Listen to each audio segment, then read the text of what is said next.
Corona থেকে মানুষকে বাঁচাতে ভবিষ্যতে কঠিন পদক্ষেপ বললেন প্রধানমন্ত্রী। নবীন কর্মকর্তাদের সততার সাথে দায়িত্ব পালনের নির্দেশ।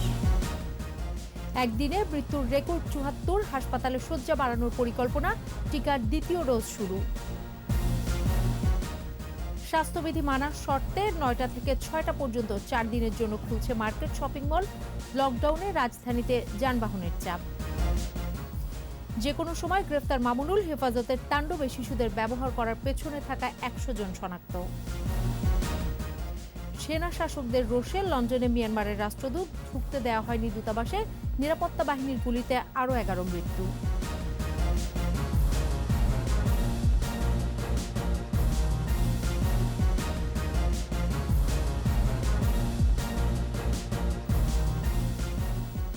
শুনছিলেন ফার্স্ট সিকিউরিটি ইসলামী ব্যাংক লিমিটেড সংবাদ শিরোনাম। আমন্ত্রণ সন্ধ্যা ৭টার ২১ সংবাদে।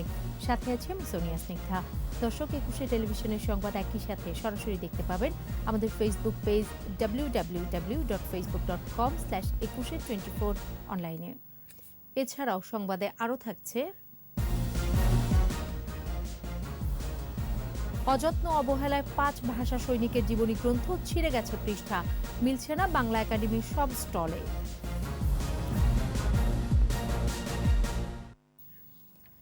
বিশ্বের শান্তি ও স্থিতিশীলতা রক্ষায় বাস্তুচ্যুত রোহিঙ্গাদের নিজ দেশে ফেরত পাঠাতে D8 সহ বিশ্ব সম্প্রদায়ের সহায়তা চেয়েছেন প্রধানমন্ত্রী শেখ হাসিনা। আর করোনা পরবর্তী সময়ে অর্থনীতিকে পুনরুদ্ধারে বিশেষ উদ্যোগ নেবার আহ্বান জানিয়ে বলেছেন, প্রয়োজনে নিজেদের ভ্যাকসিন নিজেরা উৎপন্ন করবে সদস্য রাষ্ট্ররা। ৮ জাতির এই জোটের নতুন চেয়ারপারসন নির্বাচিত হয়েছেন প্রধানমন্ত্রী Sheikh Hasina.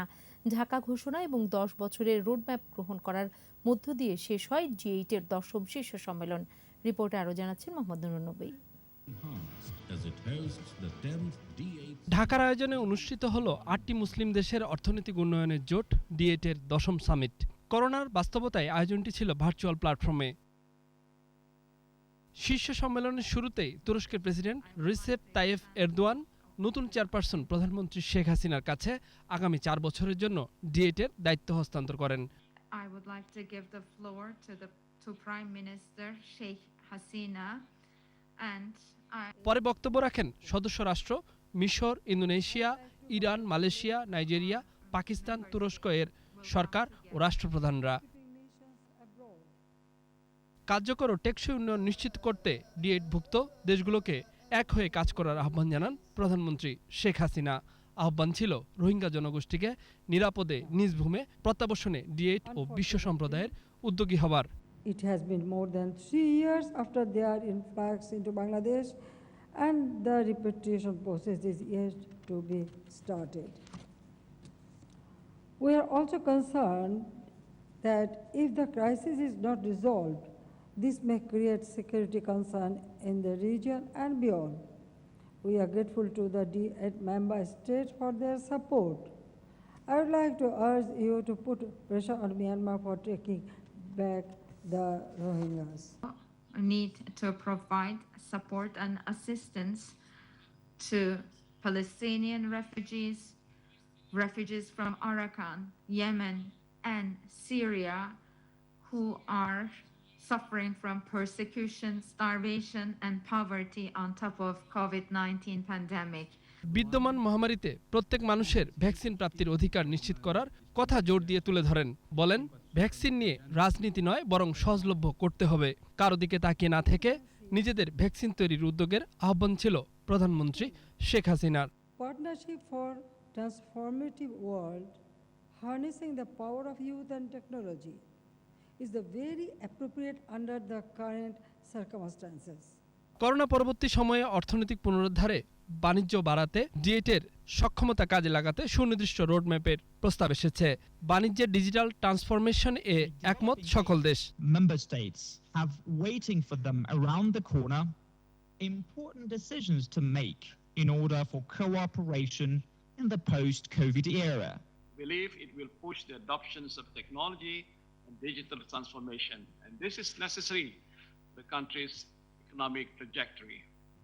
The D8 should develop a youth engagement strategy focused on promoting cultural, educational, scientific, and business exchanges. সামাজিক নিরাপত্তা বাড়াতে নতুন নতুন উদ্যোগ নেওয়া সহ প্রিফারেন্সিয়াল ট্রেড এগ্রিমেন্ট বাস্তবায়নের কথা বলেছেন রাষ্ট্র ও সরকার প্রধানরা। মোহাম্মদ নুরুন নবী, 21 টেলিভিশন, ঢাকা। প্রধানমন্ত্রী শেখ হাসিনা বলেছেন, করোনা থেকে মানুষকে বাঁচাতে আরও কঠোর পদক্ষেপ নেওয়া হবে। মহামারীতে অর্থনীতিতে কিছুটা স্থবিরতা আসলেও উন্নয়ন কাজ চলমান বলে জানান তিনি। বিসিএস কর্মকর্তাদের ৭১তম বুনিয়াদী প্রশিক্ষণ কোর্সের সমাপনীতে প্রধানমন্ত্রী বলেন, সব পর্যায়ে কাজ হয়েছে বলে ১২ বছরে বাংলাদেশ উন্নয়নশীল দেশের কাতারে এই মর্যাদা ধরে রাখতে সততা ও নিষ্ঠার সাথে নবীন কর্মকর্তাদের দায়িত্ব পালনের আহ্বান জানান প্রধানমন্ত্রী। রিপোর্ট আরও জানাচ্ছেন প্রণব চক্রবর্তী। আমার দায়িত্ব পালন করে যাব। জনগণকে ভালোবেসে অন্যায় অপরাধের বিরুদ্ধে দাঁড়িয়ে মানুষের মঙ্গল করার শপথ নিলেন বিসিএস-এর ৭১তম বুনিয়াদী কোর্সের প্রশিক্ষণার্থীরা। এবারের কোর্সে অংশ নেয় ৩০৭ জন বিসিএস ক্যাডার। প্রধানমন্ত্রীর পক্ষে ৩ প্রশিক্ষণার্থীর হাতে মেধা সনদ তুলে দেন জনপ্রশাসন প্রতিমন্ত্রী ফরহাদ হোসেন। ভার্চুয়ালি যোগ দেন প্রধানমন্ত্রী শেখ হাসিনা। নবীন কর্মকর্তাদের সততা ও নিষ্ঠার সাথে দায়িত্ব পালনের আহ্বান জানান তিনি। রাষ্ট্রীয় দায়িত্বে যোগ দেবেন এবং এই কথাটা সবসময় মনে রাখতে হবে। আত্মবিশ্বাস নিয়ে সততার সাথে নিষ্ঠার সাথে নিজ নিজ দায়িত্ব পালন করতে হবে। সরকারের ধারাবাহিকতায় দেশ এগিয়ে চলছে উল্লেখ করে প্রধানমন্ত্রী বলেন, ১২ বছরেই বাংলাদেশ উন্নয়নশীল রাষ্ট্রের কাতারে।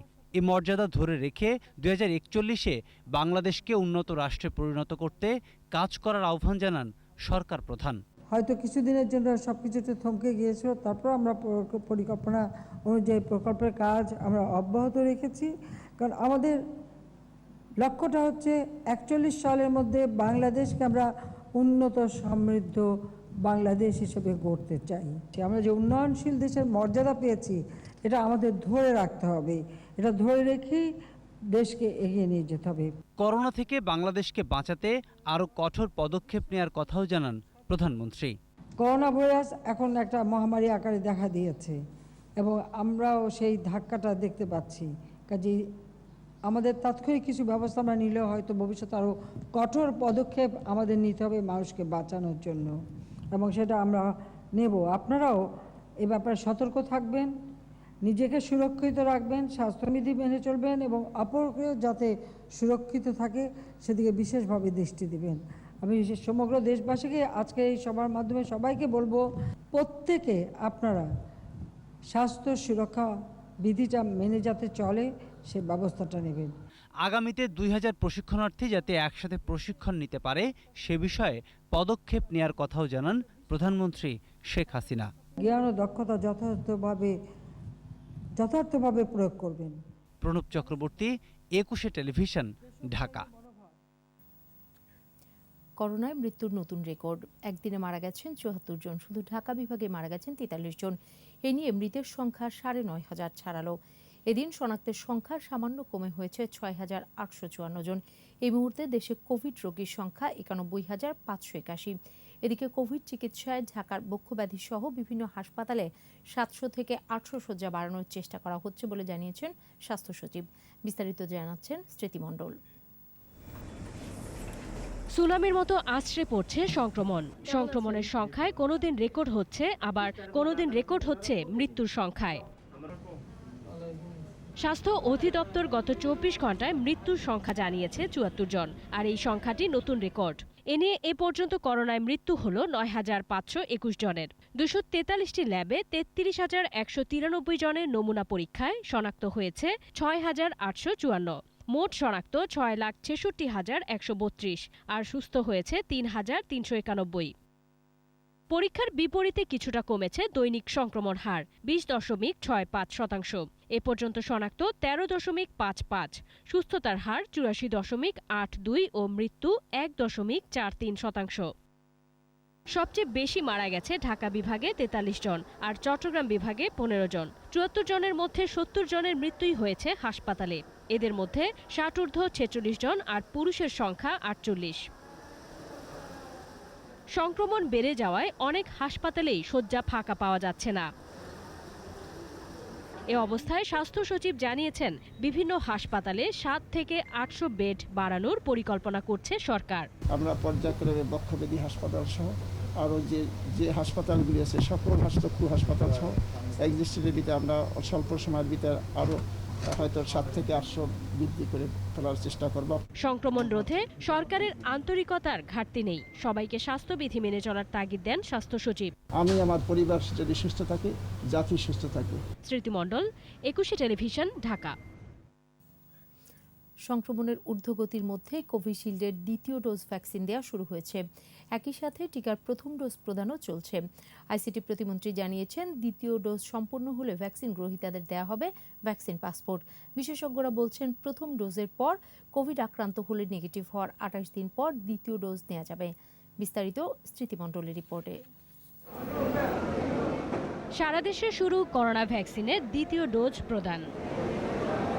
বঙ্গবন্ধু শেখ মুজিব মেডিকেল বিশ্ববিদ্যালয় টিকা কেন্দ্রে ভ্যাকসিনের দ্বিতীয় ডোজ নেন হাসপাতালের উপাচার্য, আইসিটি প্রতিমন্ত্রী, নৌ পরিবহন প্রতিমন্ত্রী, প্রধান নির্বাচন কমিশনার সহ সম্মুখ সারির যোদ্ধারা। শুধু ভ্যাকসিনের দিকে তাকিয়ে থাকলে হবে না। আমি যদি ভ্যাকসিন নেওয়ার পরে উদাসীন চলাফেরা করি, আমি কিন্তু আবারও আক্রান্ত হতে পারি। শক্তি প্রয়োগ করে তো সব কিছু হবে না, এখানে সচেতনতাই একমাত্র উপায়। ভ্যাকসিন আমাদেরকে সুরক্ষা দিচ্ছে, কিন্তু তাই বলে 100% সুরক্ষা তো দিচ্ছে না। আমাদেরকে স্বাস্থ্যবিধি মেনে চলতেই হবে। পৃথিবীতে শতভাগ কার্যকর কোনো ভ্যাকসিন কোনো রোগের বিরুদ্ধেই নেই। সেকেন্ড ডোজ নেওয়ার পরও আমাদেরকে শারীরিক স্বাস্থ্যবিধি মেনে চলতে হবে।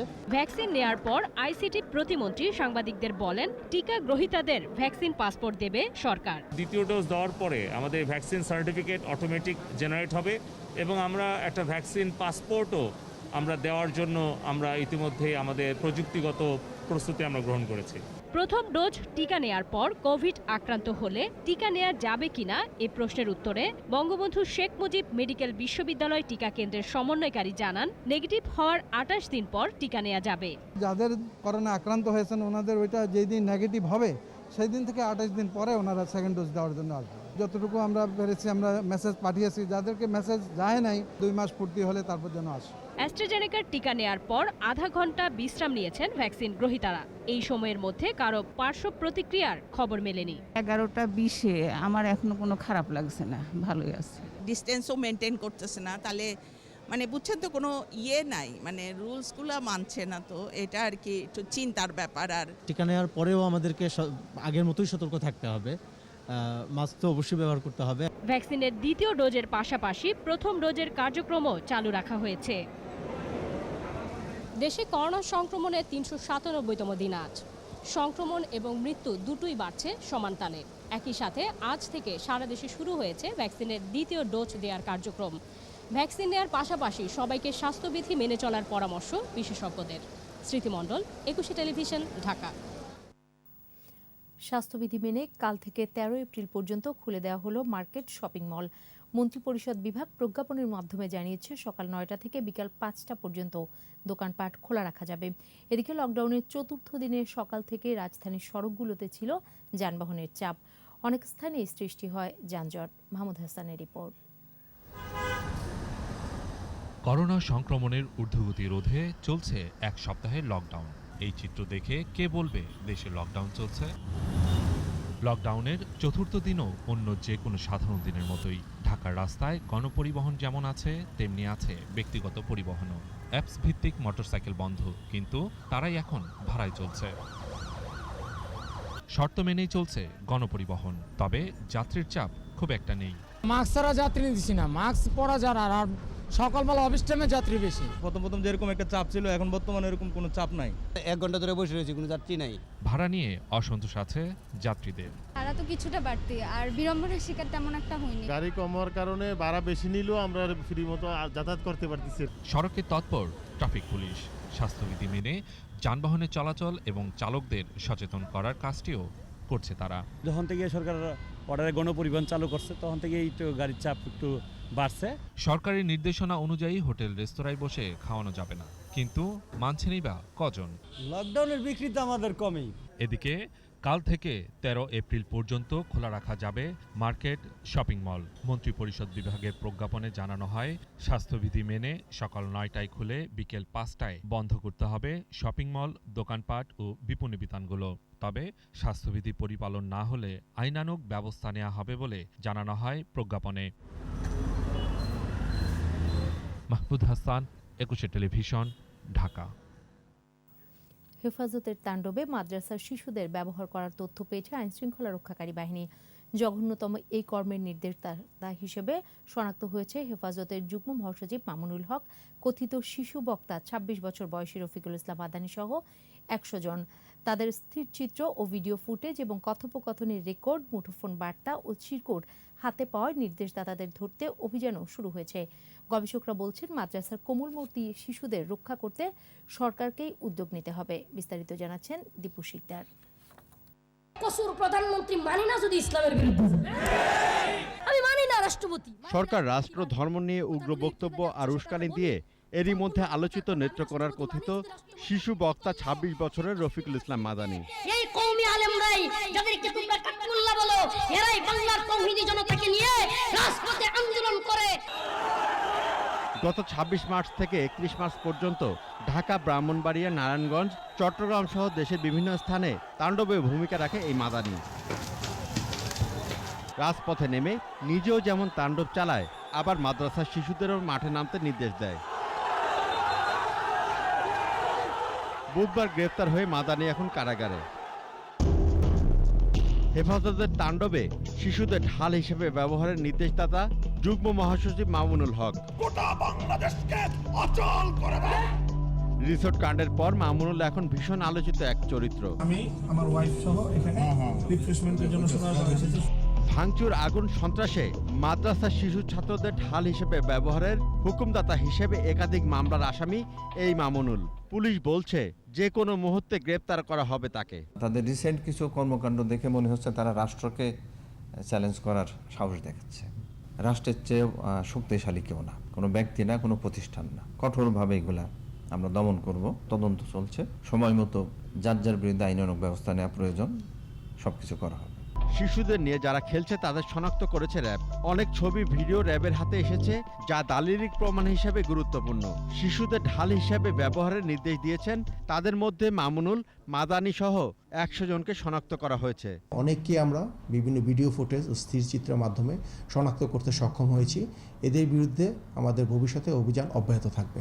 গবেষকরা বলছেন, মাদ্রাসা পড়ুয়া শিশুদের যাতে কেউ এভাবে ব্যবহার করতে না পারে তা সরকারকেই নিশ্চিত করতে হবে। এই শিশু কারা? এরা তো আমাদের দেশের গরিব মানুষের সন্তান, যারা স্কুলে পাঠাবার সামর্থ্য নেই। আমরা এদেরকে এই মৌলবাদী সন্ত্রাসীদের নৃশংসতার জিম্মি বানিয়ে রেখে দেবো। এটা খুবই দুর্ভাগ্যজনক বাংলাদেশের জন্য। আমরা মনে করি শিশুদেরকে রক্ষা করতে হবে। শিশুদের যারা উগ্র মতাদর্শে উদ্বুদ্ধ করছে তাদের ছাড় দেওয়ার কোনো সুযোগ নেই বলেও মন্তব্য তার। দীপু শিকদার, 21 টেলিভিশন, ঢাকা। রিসোর্ট কাণ্ডে আসল স্ত্রী আমিনা তৈয়বা, বোন ও কথিত স্ত্রীর সাথে ফোনালাপ যে তার নিজের, তা স্বীকার করে নিলেন হেফাজত নেতা মামুনুল। ওইসব ফোনালাপে কথিত স্ত্রী জান্নাত আরা যে তার স্ত্রী নয় তা উঠে আসে। মামুনুল বলেছেন, স্ত্রীকে খুশি করতে সীমিত পরিসরে সত্যকে গোপন করার অবকাশ রয়েছে। বিস্তারিত জানাচ্ছেন জসিম জুয়েল। কথিত দ্বিতীয় স্ত্রী জান্নাত আরা ঝর্ণাকে নিয়ে সোনারগাঁয়ের অভিজাত রয়্যাল রিসোর্টে প্রবেশের পর গত শনিবার বিকেলে স্থানীয়দের হাতে আটক হন হেফাজত নেতা মামুনুল হক। স্থানীয়দের জিজ্ঞাসাবাদে মামুনুল জানান তার দ্বিতীয় স্ত্রীর নাম আমিনা তৈয়বা। তবে ঝর্ণার বক্তব্যে জানা যায় মিথ্যা তথ্য দিয়েছেন মামুনুল। পরে কথিত দ্বিতীয় স্ত্রীকে একা ফেলেই চলে যান মামুনুল। ঢাকা চট্টগ্রাম মহাসড়কে যাওয়ার পর মামুনুল জান্নাত আরাকে ফোন করেন। ফাঁস হওয়া সেই ফোন আলাপে অনেক কিছুই খোলাসা হয়।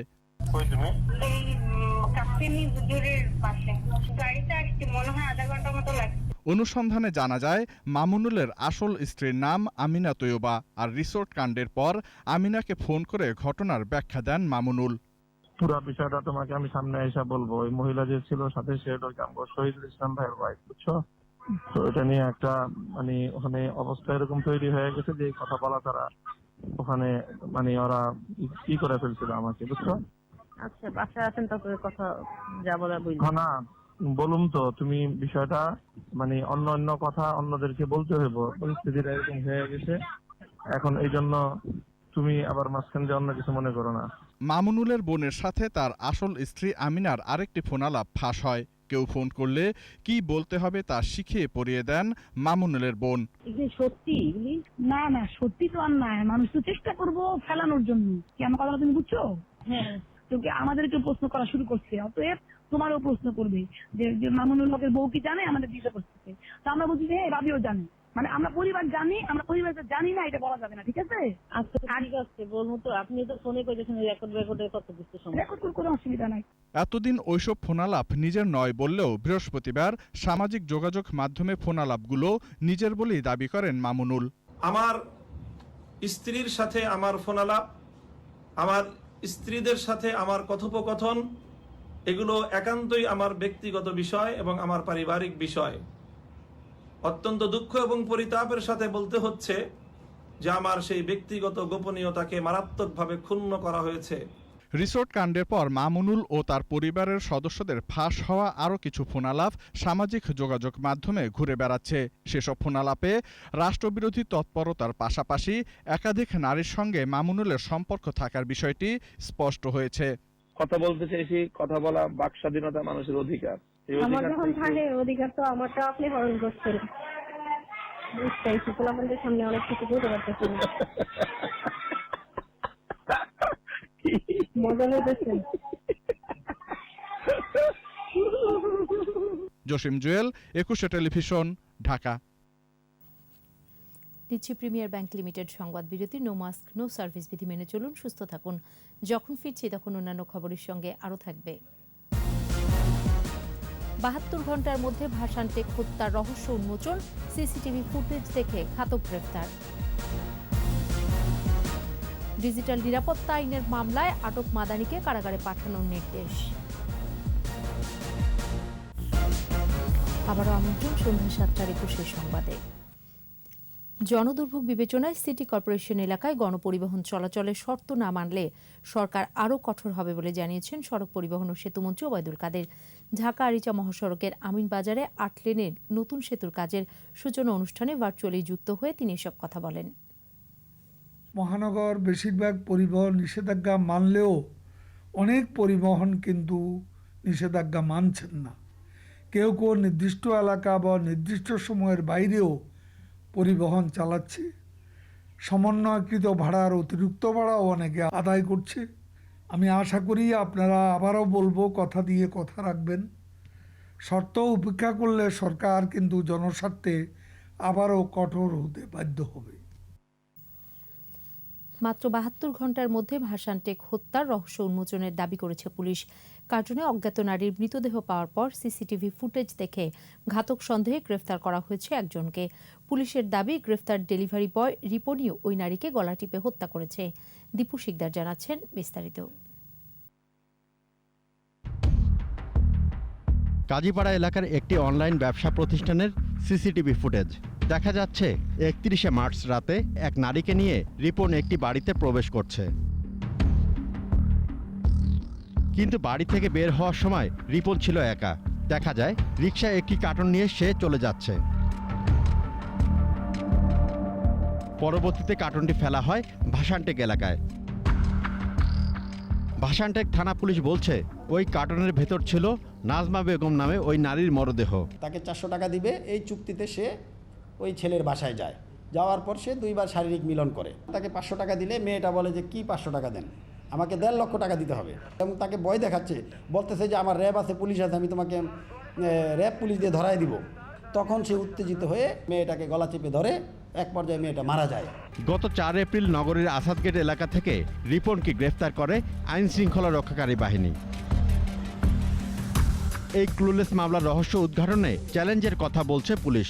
এরকম যে কার্টুনে করে লাশ ফালানো যায়, এই আইডিয়াটাও কিন্তু নতুন। সার্কামস্টেন্সিয়াল যে এভিডেন্সগুলো, কার্টুন করা, কস্টেপ দিয়ে মোড়ানো, এটা দেখে আবার মনে হচ্ছে যে প্রি প্ল্যান মার্ডার। লাশ দেখে মনে হচ্ছে যে একে মার্ডার প্রি প্ল্যান করে মার্ডার করার মতো ভিকটিম সে না। তা আমরা এখানে আমাদের একটা চ্যালেঞ্জ ছিল, দ্রুত হত্যা মামলাটি চার্জশিট দেওয়ার আশা তাদের। এখানে পুলিশকে একটু ক্যারিসমেটিক হইতে হয়েছে। দীপু শিকদার, একুশে টেলিভিশন, ঢাকা। উস্কানিমূলক ও অধ্যত্বপূর্ণ বক্তব্য এবং বিশৃঙ্খলা সৃষ্টির অভিযোগে আটক রফিকুল ইসলাম মাদানিকে জেল হাজতে পাঠানোর নির্দেশ দিয়েছে আদালত। সকালে তাকে গাজীপুর আদালতে তোলা হয়। গাজীপুর মহানগর পুলিশের সহকারী উপ পুলিশ কমিশনার জানান, আটকের পর গেল রাত 2:30টার দিকে রফিকুল ইসলাম মাদানিকে জিএমপির গাছা থানায় হস্তান্তর করে র্যাব 1। পরে এই থানায় র্যাব বাদী হয়ে ডিজিটাল নিরাপত্তা আইনে মামলা করে। এই মামলায় পুলিশ তাকে আদালতে হাজির করলে senior judicial magistrate Mohammad Shariful Islam তাকে জেল হাজতে পাঠানোর নির্দেশ দেন। গেল বুধবার তাকে নেত্রকোনার নিজ বাড়ি থেকে আটক করা হয়।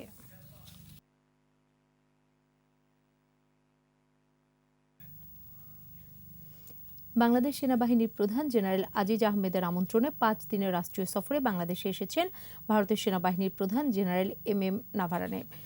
সফরের প্রথম দিনে বাংলাদেশের সেনাপ্রধানের সঙ্গে সৌজন্য সাক্ষাৎ করেন ভারতীয় সেনাপ্রধান। এ সময় দুদেশের সশস্ত্র বাহিনীর মধ্যে বিদ্যমান সুসম্পর্ক এবং ভবিষ্যৎ অগ্রযাত্রায় সহযোগিতার বিষয়ে আলোচনা হয়। করোনা মোকাবেলায় ভারতের সহযোগিতায় কৃতজ্ঞতা প্রকাশ করেন বাংলাদেশ সেনাবাহিনী প্রধান। এর আগে শিক্ষা অনির্বাণে পুষ্পস্তবক অর্পণের মাধ্যমে স্বাধীনতা যুদ্ধে শহীদদের প্রতি শ্রদ্ধা নিবেদন করেন জেনারেল নাভারানে। এরপর বাংলাদেশ সেনাবাহিনীর চৌকস দল গার্ড অফ অনার প্রদান করে। সফর শেষে 13 এপ্রিল বাংলাদেশ ত্যাগ করবেন ভারতের সেনাপ্রধান।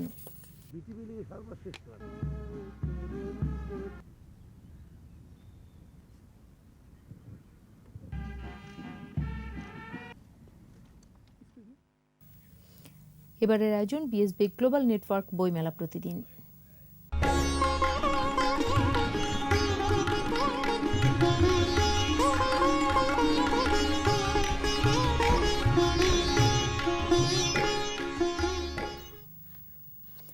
বাইশতম দিনে আবারও অনেকটাই জমজমাট অমর একুশে গ্রন্থমেলা।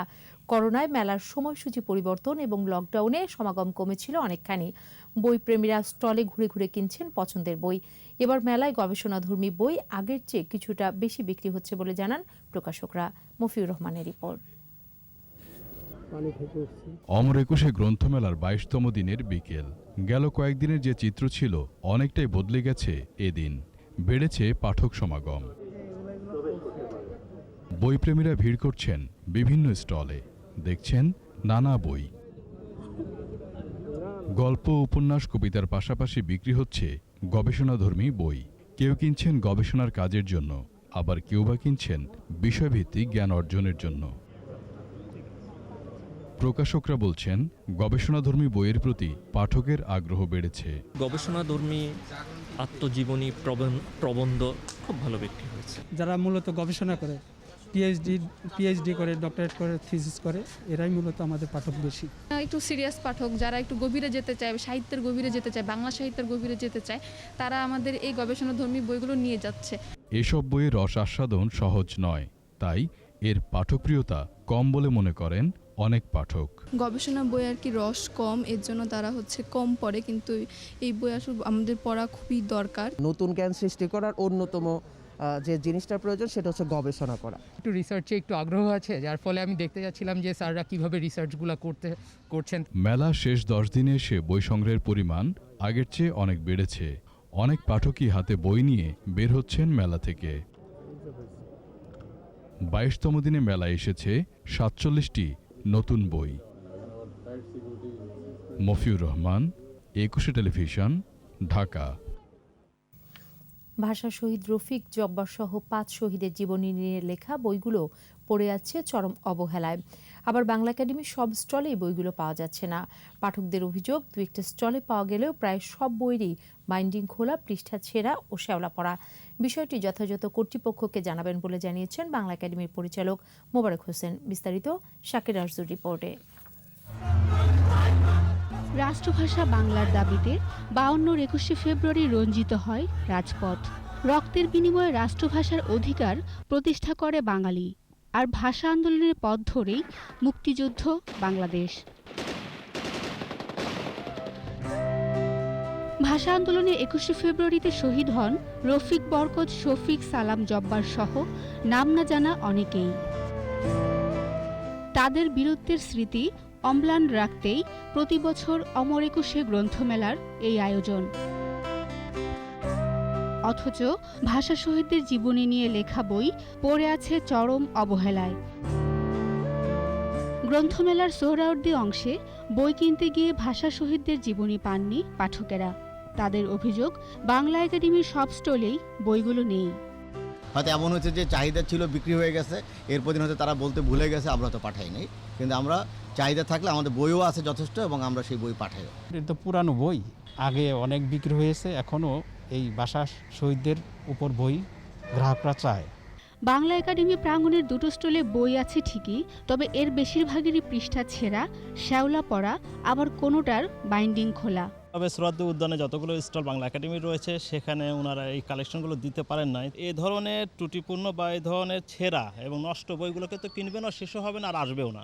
ভাষা শহীদদের জীবনী এভাবে চরম অবহেলায় পড়ে থাকার বিষয়টি নজরে আনলে বাংলা একাডেমির পরিচালক মোবারক হোসেন জানান, বিষয়টি কর্তৃপক্ষকে জানানো হবে। ওই বিল্ডিংটা ড্যাম হয়ে গেছে, সরকারকে জানানো হয়েছে। জল বৃষ্টির দেশ, আমাদের বই ড্যাম হতে পারে। ওই বিভাগের দায়িত্বে যিনি আছেন তাকে আমি অবহিত করব বিষয়টা। এটা কোনোভাবেই কাম্য না। ভাষা শহীদদের নিয়ে লেখা বইগুলো যত্নের সাথে সংরক্ষণ ও স্টলের সামনের সারিতে রাখার পরামর্শ পাঠকদের।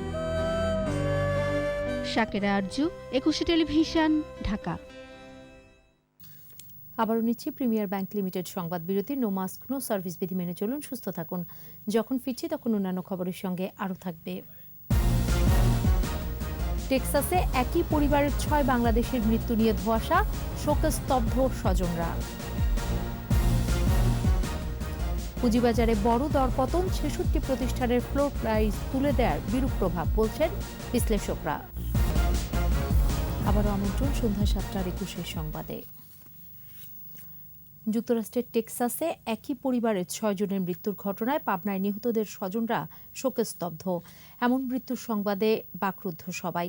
ঘটনার সুষ্ঠু তদন্ত ও মরদেহ দেশে আনার দাবি স্বজনদের।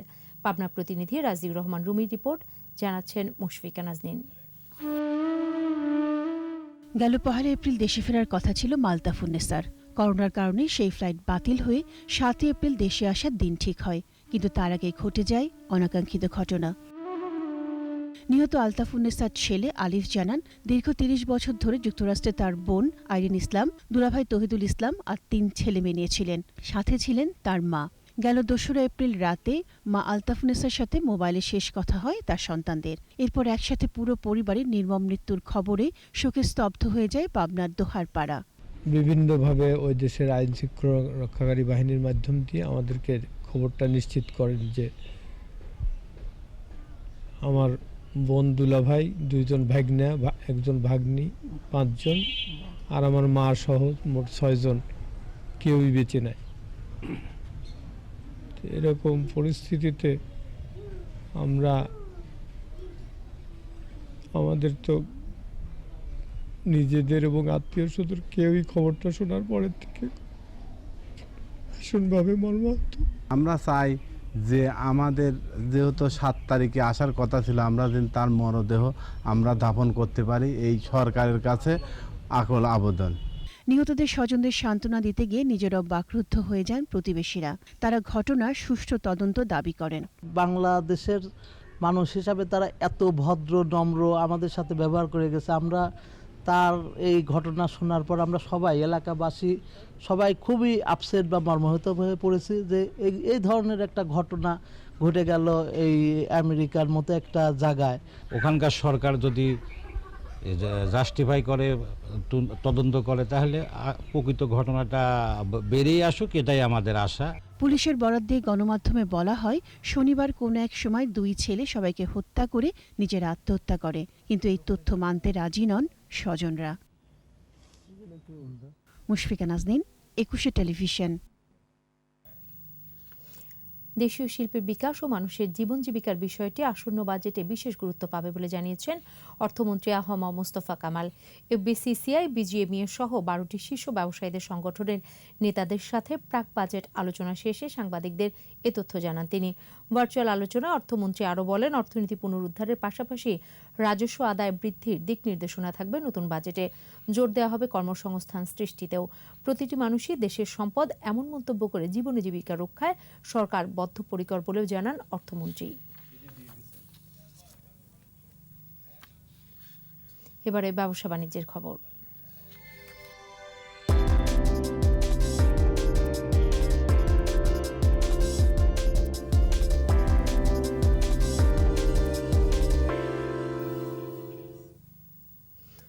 বড় দরপতন হয়েছে দেশের পুঁজিবাজারে।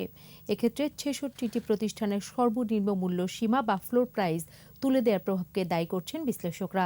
বৃহস্পতিবার ডিএসসিতে লেনদেন হওয়া ৩৪৬টি প্রতিষ্ঠানের মধ্যে দর বেড়েছে ৪৭টির, কমেছে ২৬৪টির, আর অপরিবর্তিত ছিল ৩৫টির দর।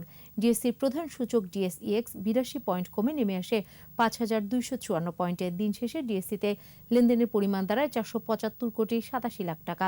সূচক কমেছে অপর স্টক এক্সচেঞ্জ সিএসসিতেও লেনদেন হয়েছে ২৪ কোটি ৬০ লাখ টাকার শেয়ার ও mutual fund.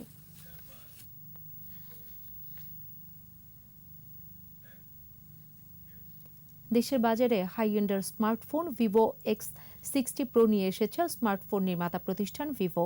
Vivo X60 Pro বাংলাদেশের ভিভোর প্রথম হাই এন্ডের ফোন। ভিভো X60 Pro ফোনের প্রধান আকর্ষণ এর কার্ল জেলসের লেন্সযুক্ত ক্যামেরা, যা দিয়ে প্রফেশনাল ফটোগ্রাফির পাশাপাশি সিনেমাটোগ্রাফিও করা সম্ভব। কার্ল জেলসের লেন্স ব্যবহার করে লাইফ অফ পাই ও টাইটানিকের মতো সিনেমাও তৈরি করেছেন বিশ্বের অনেক বিখ্যাত চলচ্চিত্রকাররা। এছাড়া প্রথমবারের মতো ভিভো ফোনে যুক্ত করা হয়েছে গিম্বল স্টাবিলাইজার 20 Pro প্রযুক্তি। আর এর সাথে শেষ করছি সন্ধ্যা 7টার 21 সংবাদ। যাবার আগে ফার্স্ট সিকিউরিটি ইসলামী ব্যাংক লিমিটেড সংবাদ শিরোনামগুলো আরও একবার। করোনা থেকে মানুষকে বাঁচাতে ভবিষ্যতে কঠিন পদক্ষেপ, বললেন প্রধানমন্ত্রী। নবীন কর্মকর্তাদের সততার সাথে দায়িত্ব পালনের নির্দেশ। একদিনে মৃত্যুর রেকর্ড ৭৪, হাসপাতালে শয্যা বাড়ানোর পরিকল্পনা। টিকার দ্বিতীয় ডোজ শুরু। স্বাস্থ্যবিধি মানার শর্তে ৯টা থেকে ৫টা পর্যন্ত ৪ দিনের জন্য খুলছে মার্কেট, শপিং মল। লকডাউনে রাজধানীতে যানবাহনের চাপ। যে কোনো সময় গ্রেফতার মামুনুল। হেফাজতের তাণ্ডবে শিশুদের ব্যবহার করার পেছনে থাকা ১০০ জন শনাক্ত।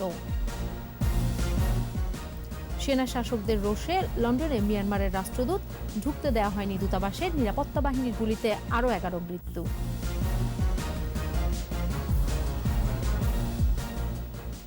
সর্বশেষ খবর জানতে ডায়াল করুন 2021 নম্বরে, আর ভিজিট করুন 21-tv.com ওয়েবসাইটে। এছাড়া ফেসবুকে লগ অন করতে পারেন facebook.com/2124 অনলাইনে। পরের সংবাদ রাত ৯টা দেখার আমন্ত্রণ রইল। স্বাস্থ্যবিধি মেনে চলুন, সুস্থ থাকুন।